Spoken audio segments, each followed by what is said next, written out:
All right, welcome back to The Explainer. Today, we're stepping straight into the tactical war room.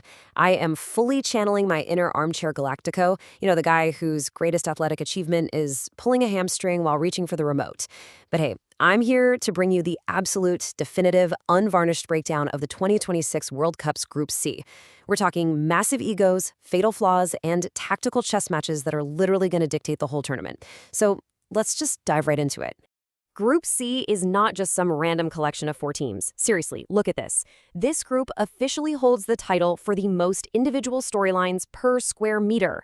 It's an absolute pressure cooker of personal, high-stakes narratives. Every single match here is just dripping with history and, quite frankly, desperation. Well, let's kick things off with the undisputed tournament heavyweights, Brazil, a Selección. And honestly, what's truly fascinating here is the man now sitting in the dugout. Carlo Ancelotti has taken the helm, and he's bringing his legendary composure to a squad that is just absolutely overflowing with world-class talent.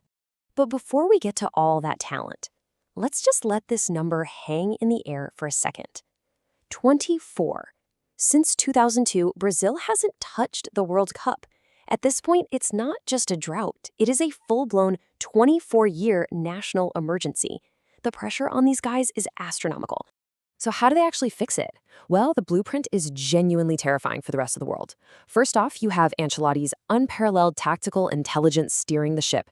Then you've got Vinicius Jr.'s match-winning pace causing actual cardiac events for fullbacks, Rafinha's relentless energy on the opposite flank, and Bruno Guimaraes bringing absolute Premier League authority right into the midfield. Basically, Ancelotti is injecting some desperately needed calm into an incredibly explosive roster. And this brilliantly illustrates the ultimate tension for this squad. On one hand, the blueprint, elite attacking talent managed by the most decorated club coach alive. Sounds perfect, right? But then you have the fatal flaw.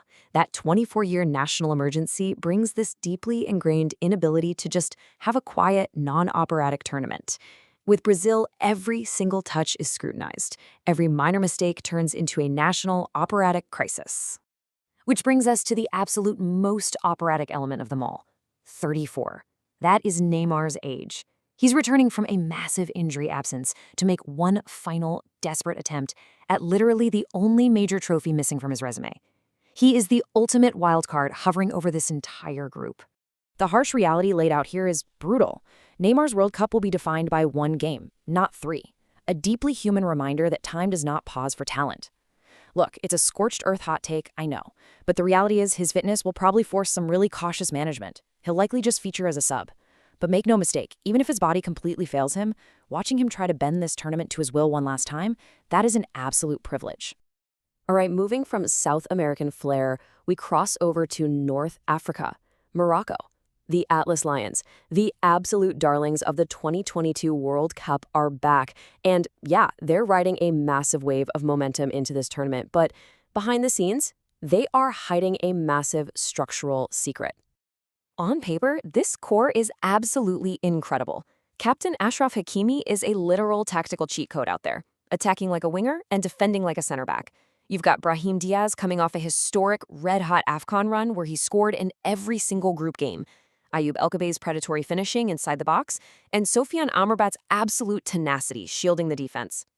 But here is exactly where the Armchair Galáctico spots trouble. The blueprint is a genuinely excellent squad with their 2022 core totally intact. But the fatal flaw?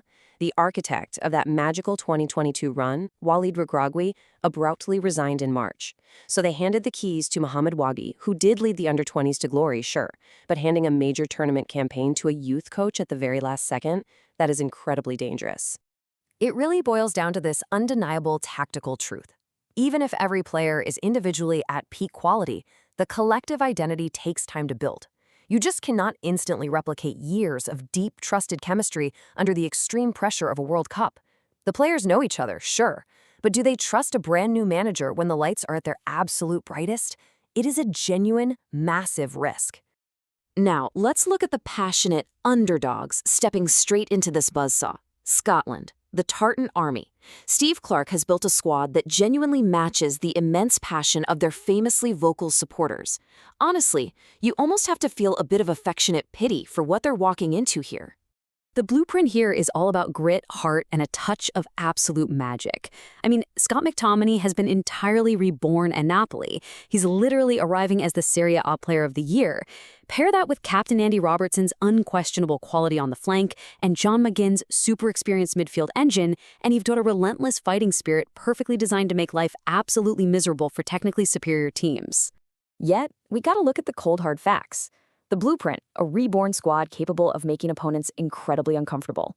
The fatal flaw, they were drawn into a group with absolute giants. Passion and a reborn midfield simply aren't going to cut it when your knockout hopes rest on taking points off Brazil or Morocco. It's just a highly improbable set of results. I have to lay this out as brutally as the source material does. Scotland will probably beat Haiti. The Tartan army will dare to dream. And then Morocco will arrive and remind Scotland, gently, efficiently, professionally, of the distance between hope and reality. Wow, it's a devastatingly confident prediction. The Tartan army is going to sing loudly and proudly for sure, but they will very likely have their hearts broken in third place. Speaking of hope, let's pivot over to what is easily the most beautiful story of the entire tournament, Haiti, Les Grenadiers. Guys, this is their historic first-ever World Cup appearance, and it deserves massive respect. Their mere presence here transcends football results entirely. Coach Sebastian Migne has built a brilliant, super resilient squad drawn largely from the diaspora. You've got Wilson Isidore operating with true championship-level quality up top, Duckens Nazon's record-breaking goal scoring that literally dragged them here, and Jean-Rickner Bellegarde bringing actual Premier League physicality right to the midfield. They absolutely have legitimate weapons. But what's the reality check? The blueprint is this extraordinary first-ever World Cup qualification built on sheer organization and hard work. The fatal flaw is facing a massive, highly visible quality gap against two of the absolute best organized sides on the planet. Honestly, calling it a flaw isn't even fair. They almost certainly won't win against the Giants. But let's be crystal clear here. Just stepping onto that pitch makes every single one of these players a permanent national hero. So when does this group really get decided? Well, go ahead and mark your calendars for June 13th at MetLife Stadium, Brazil versus Morocco. It is the de facto Group C final, and it's happening before the tournament has even properly warmed up. This is going to be a tactical heavyweight bout. You are pitting Brazil's attacking brilliance, the overwhelming, frightening pace of Vini Jr. and Rafinha, crashing directly into Morocco's elite defensive organization, which is spearheaded by Amrabat's midfield shield and Hakimi's lethal counterattacks. It's South American flair going head-to-head with highly disciplined North African structure. Absolutely unmissable. All right, so when the dust finally settles, here is the undeniable reality. The definitive Galáctico final standings. Brazil tops the group flawlessly with 9 points. Morocco follows them right through with 6. Scotland fights incredibly hard but finishes third with 3 points, leaving them as a highly anxious long shot for the knockouts. And Haiti goes home with 0 points, but absolutely 100% going home proud. The couch has spoken, my friends. Do you think you know better? Well, prove it. Go build your own bracket at bracketmachine.app. Join the Intergalactico Challenge using the code Z9U8XX. Let's see if you can actually outsmart the tactical war room. Because ultimately, you have to ask yourself, in a group dripping with this much ego and fatal flaws, will tactical genius win out, or will pure, unpredictable chaos reign supreme? Thanks for joining me for this explainer. See you on the pitch.